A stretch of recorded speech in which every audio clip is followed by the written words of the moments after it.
ಒಂದು ಸ್ವಲ್ಪ ತಲಾಟೆ ನಂತರ ಸ್ವಾಮಿ ನಾನು ಎರಡು ನೋಡ್ಕೊಂಡ್ಬರ್ತೀನಿ, ಸ್ವರ್ಗನ ನೋಡ್ಕೊಂಡ್ಬರ್ತೀನಿ, ನರ್ಕನ ನೋಡ್ಕೊಂಡ್ಬರ್ತೀನಿ, ಆಯ್ಕೆ ನನಗೆ ಕೊಡಿ ಸ್ವಾಮಿ. ಆಯ್ತು, ನಿನ್ನಿಷ್ಟ. ಆಯ್ತು, ಸ್ವರ್ಗದ ಬಾಗಿಲಿಗೆ ಹೋಗ್ತಾನೆ. ಸ್ವರ್ಗದ ಬಾಗಿಲಿಗೆ ಹೋದ್ದು ನೋಡ್ತಾನೆ, ಹಿಂಗೆ ಒಂದು ದೊಡ್ಡ ಹಾಲ್ ಇರುತ್ತೆ. ಅವನಿಗೇನು ವಿಶೇಷ ಅನ್ಸಲ್ಲ, ಅದೇ ಕೂಲಕ್ಷನ್ ಮಾಡುವಂತ ಕಾರ್ಯಕ್ರಮ ಮತ್ತೆ ಇಲ್ಲಿ ನಡೀತಾ ಇತ್ತು ಅಷ್ಟೇ. ಆಮೇಲೆ ನೋಡೋಣ ನರ್ಕದ ಬಾಗಿಲಿಗೆ ಹೋಗೋಣ ಅಂತ ಅಲ್ಲಿ ತುಂಬಾ ವೆರೈಟಿ ಕಾರ್ಯಕ್ರಮಗಳು.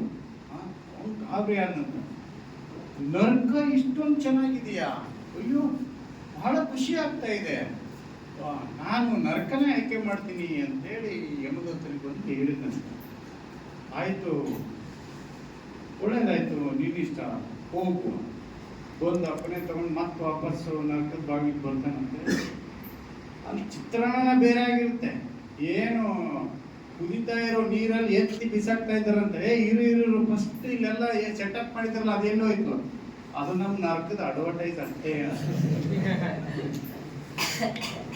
ಹಂಗೆಲ್ಲಿ ನಮ್ಮ ಸ್ವಲ್ಪ ಬಿಸಾಕ್ಬಿಟ್ಟಿದಾರ ಅಂತ ಭಯ ಆಗುತ್ತೆ. ಆಗ್ಲಿ ಪ್ರೀತಿಯ ವಿದ್ಯಾರ್ಥಿಗಳೇ, ನಿಮ್ಮ ಜೊತೆಗೆ ಇವತ್ತ ಒಂದು ವಿಚಾರ ಕುರಿತು ಚರ್ಚೆ ಮಾಡುವಂತ ಒಂದು ಅವಕಾಶ. ಇಲ್ಲಿ ಭಾಷಣ, ಚರ್ಚೆ ಆಗ್ತದೆ. ಯಾವಾಗಲೂ ವಿಷಯಗಳ ಚರ್ಚೆಯ ನಮನ ಆಗುತ್ತೆ, ಆವಾಗ ನೀವು ನಿಮ್ಮ ತಲೆಯಲ್ಲಿರುವಂತಹ ಅಲ್ಪ ಸ್ವಲ್ಪ ವಿಚಾರಗಳು ಬಹಳ ಒಂದು ರೀತಿ ಕಾಂಕ್ರೀಟ್ ಆಗಿ ಹೊರಗೆ ಬರುತ್ತೆ. ಜೊತೆಗೆ ನನ್ನಲ್ಲಿರುವಂತಹ ವಿಚಾರಗಳು ಇನ್ನೂ ಜಾಸ್ತಿ ನಿಮ್ಮ ವಿಚಾರಗಳನ್ನು ಶೇರ್ ಮಾಡಿಕೊಂಡು ಅದು ವಿಸ್ತಾರವಾಗ್ತದೆ. ಆದ್ರಿಂದ